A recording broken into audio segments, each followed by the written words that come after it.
shall be our light and strength, and its course shall be our course. Responsibilities and accredited everything in our power to send it fly high in the committee of nations. Jai Hind, long live IIM. Thank you, Arun, and the regional academic conference. Ask for crown, nor I wish to be in heaven or reborn. I only want to alleviate the suffering of those people who are burning in fire. I request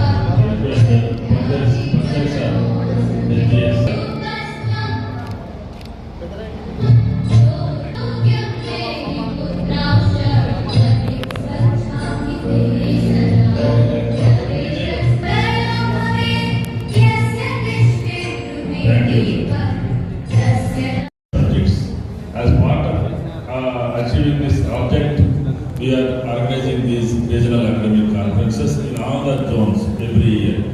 And besides a state level academic conference, an annual conference.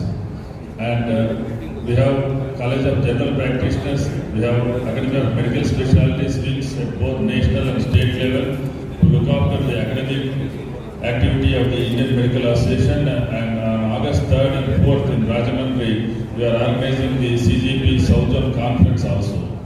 This is the objective of IMA to promote the modern medicine and allied subjects by organizing these academic conferences. Not only that, Indian Medical Association is the only allopathic organization in the country which takes care of the welfare of the doctors and which takes care of the issues and try to solve the problems of the doctors in their day-to-day practice, and both at national level and state level, and trying to solve various issues and problems which are faced by the doctors, already explained by our Honorable General Secretary.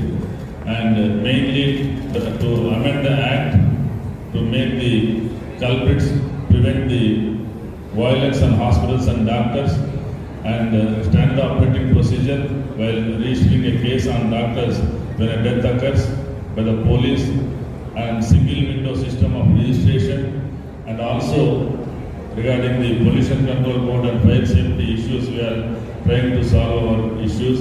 Regarding this, on November 8th, we have met the Chief Minister Jagan Mohan Reddy Garu. He gave some assurances, and the Health Secretary and Chief Secretary of the CMO, they are on the job. But we request Dr. Chandrasekhar Reddy sir to ask the government officials to speed up the process and to solve the issues faced by the doctors in the state.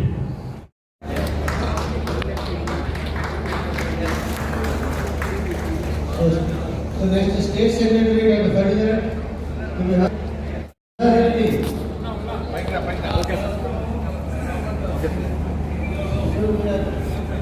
Is it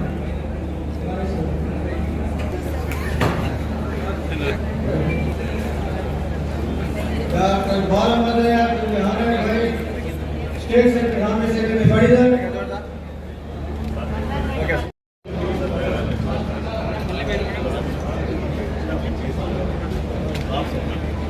Dr. Vasudha, to be honored by Dr. Tyagaraja Reddy. Sir, kindly come, sir. It's not time.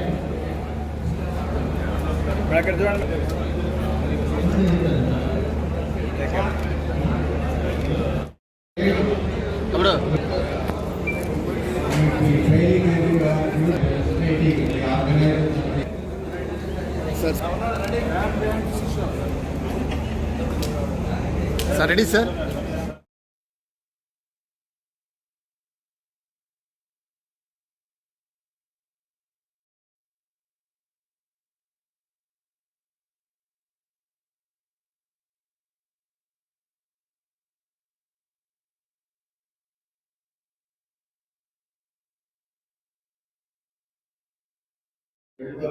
Indian medical association అనేది ఒక దేశవ్యాప్త సంస్థ.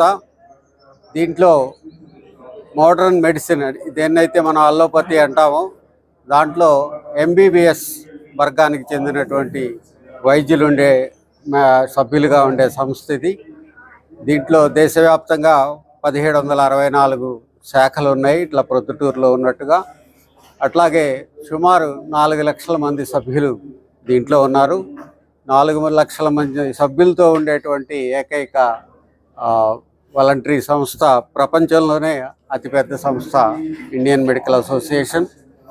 దాని సభ్యులైనందుకు, దాని కార్యవర్గంలో ఉన్నందుకు మేము గర్విస్తున్నాం.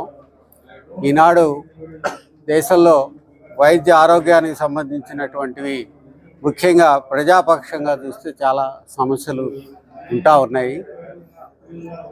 ముఖ్యంగా ప్రజలు వైద్యంకి దేశంలో అవుతున్న ఖర్చులో 63% ప్రజల జేబుల్లోంచే ఖర్చు అవుతా ఉంది. ప్రభుత్వాలు పెడుతుంది కేంద్ర కలుపుకొని కేవలం 35%గానే ఉంటుంది. అది కూడా ఈ మధ్య వచ్చినటువంటి అనేక ప్రభుత్వపరమైన బీమా స్కీములు ఉన్నందువల్ల ఈ స్థాయిలో ఉంది. లేదా ఇది 78%, 80% దగ్గర ఉన్నది ఈ జేబుల నుంచి ఖర్చు అయ్యేది. ఈ మధ్య వచ్చినటువంటి ఆరోగ్యశ్రీ కానివ్వండి, ఆయుష్మాన్ భారత్, ఇవి వచ్చిన తర్వాత వీటి వ్యయం తగ్గింది. కాకపోతే ఇది కొన్ని వర్గాలకే దీన్ని కేంద్రీకరించి ఈ స్కీమ్స్ అన్నీ అప్లై అవుతూ ఉన్నాయి. ఇట్లాంటి కేంద్రీకృత స్కీమ్స్, టార్గెటెడ్ స్కీమ్స్ అనేవి ఒక దీర్ఘకాల ప్రణాళికలో లోపాలు, లోటుపాట్లు, కొన్ని సందర్భాల్లో ఆగిపోయే సందర్భాలు కూడా ఉంటాయి. కాబట్టి IMA సార్వజనీన ఆరోగ్యం ఇవ్వాలి ప్రజలకు అనేది IMA ఈరోజు కోరుతా ఉంది కేంద్ర ప్రభుత్వాన్ని. సార్వజనీన ఆరోగ్యం అంటే అందరికీ సమాన వైద్యం అందాలి. రాష్ట్రపతికైనా, రిక్షా కార్మికుడికైనా ఒకే వైద్యం అందాలనేది యూనివర్సల్ హెల్త్ అనేది ఇది. అది ఇప్పుడున్నటువంటి ఆర్థిక వనరులతో సాధ్యం కాదు. కాబట్టి ఒక పన్ను ఆధారితంగా ఈ సార్వజనీన ఆరోగ్యాన్ని ప్రవేశపెట్టాలని IMA కోరుతుంది.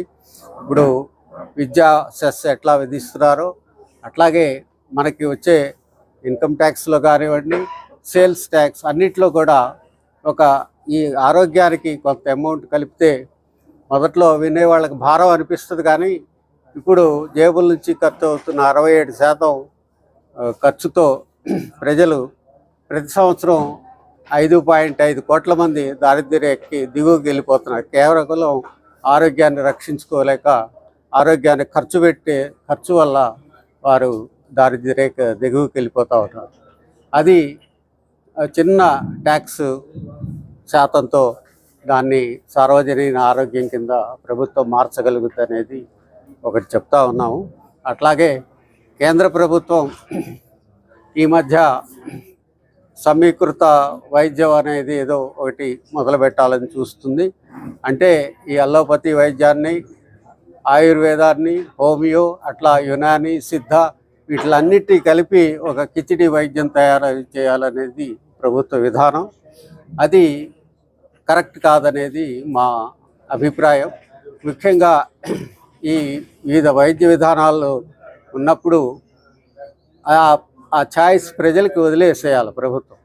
వాళ్ళు దేని ఎన్నుకుంటారనేది వాళ్ళని నిర్ణయించుకొని, దీంట్లో ఈ వైద్యం కాదు, దీనికి ఆ వైద్యం కొంత సూట్ అవుతుంది అనిపించినప్పుడు ఆ ఛాయిస్ ఉండేటట్టుగా ఉండాలి. కానీ వీటిలన్నిటినీ సమీకృతం చేసి ఒక్కోదాని సిద్ధాంతం వేరుగా ఉంటుంది.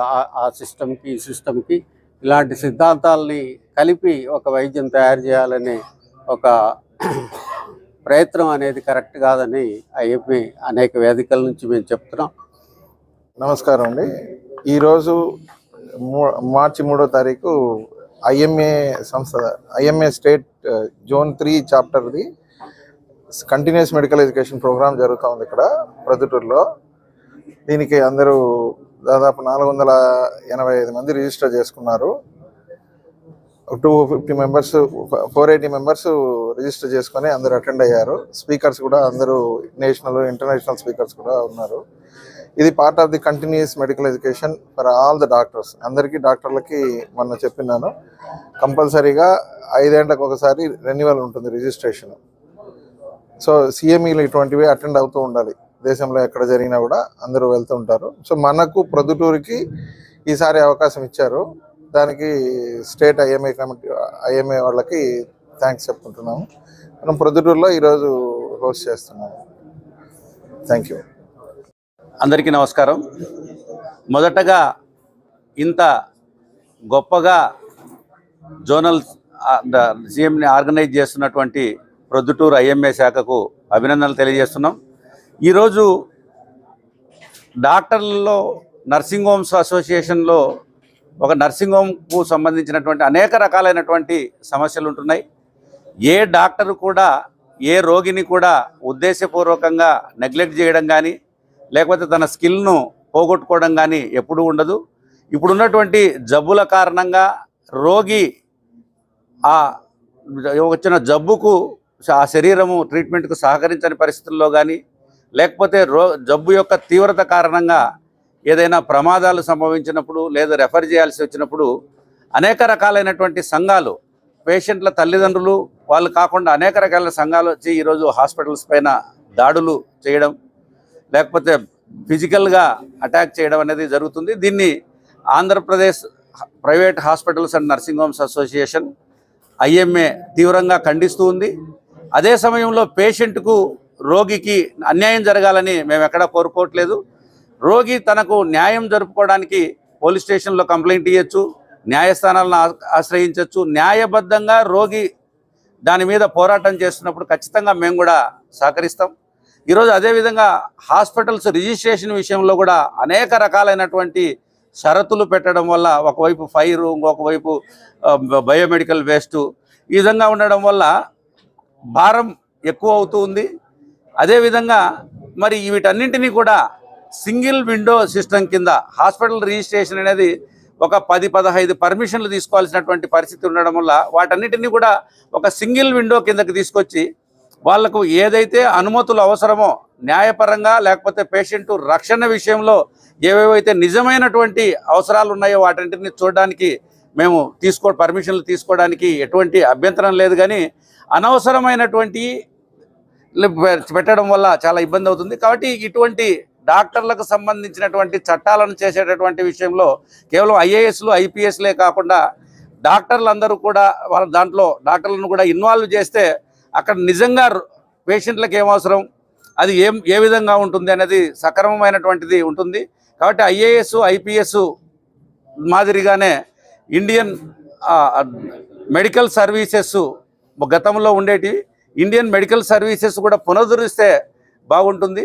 కాబట్టి ఫైనల్గా IMA private hospitals and nursing homes association రెండు కూడా భవిష్యత్తులో డాక్టర్ల యొక్క అన్ని రకాల సమస్యల కొరకు ప్రభుత్వాలతో నెగోషియేట్ చేయడం, అవసరమైనటువంటి నిర్మాణాత్మక దృష్టిలో నిరసన తెలియజేయడం, ఉద్యమాలు చేయడం ద్వారా ఖచ్చితంగా డాక్టర్లకు ఉన్నటువంటి అన్ని రకాల న్యాయపరమైన సమస్యలపైన పూర్తిగా మరి వాటిపైన స్పందించి న్యాయం చేసే వరకు ప్రభుత్వాలను డిమాండ్ చేస్తూ ఈ అవకాశం ఇచ్చిన మీ అందరికీ కూడా కృతజ్ఞతలు చేస్తాం.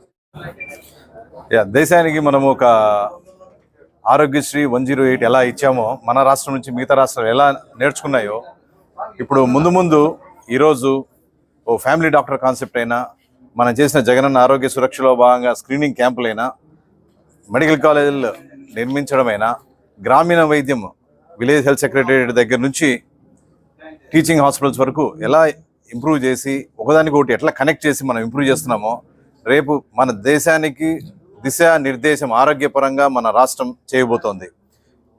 రాబోయే 3-4 సంవత్సరాల్లో మీరు చూస్తారు, అందరూ మన రాష్ట్రం వైపు చూస్తారు. ఎందుకంటే మన అన్ని హెల్త్ పారామీటర్స్ ఆల్రెడీ మారడం మొదలైనాయి. చాలా విషయాల్లో మనకు గత సంవత్సరం రోజుల్లో ఎన్నో అవార్డు రావడం జరిగింది.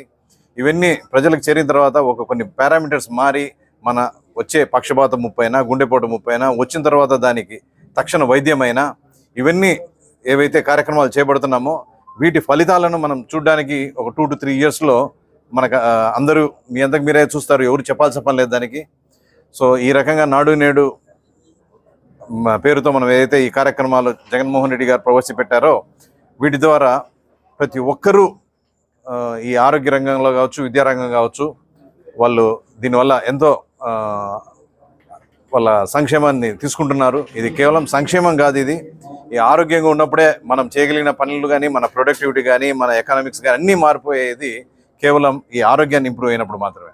అందుకు దానికి తగ్గ అన్ని చర్యలు మన రాష్ట్రం ముందు వరుసలో ఉంది. ఇప్పుడు ఇంతకాలం మనం ఎప్పుడు మన తమిళనాడు, కేరళ అనుకునే రాష్ట్రాలకు మనం ఎక్కడో ఉండేవాళ్ళం వెనకల. ఈరోజు అన్నిటికీ సమాన స్థితికి వచ్చాం మనము. రేపు ఇంకొక ముందడుగు వేయగలుగుతాము మనము. ఈ వీడియో మీకు నచ్చినట్లయితే లైక్ బటన్ క్లిక్ చేయండి. మరిన్ని వీడియోలను పొందడానికి దయచేసి సబ్స్క్రైబ్ చేయండి.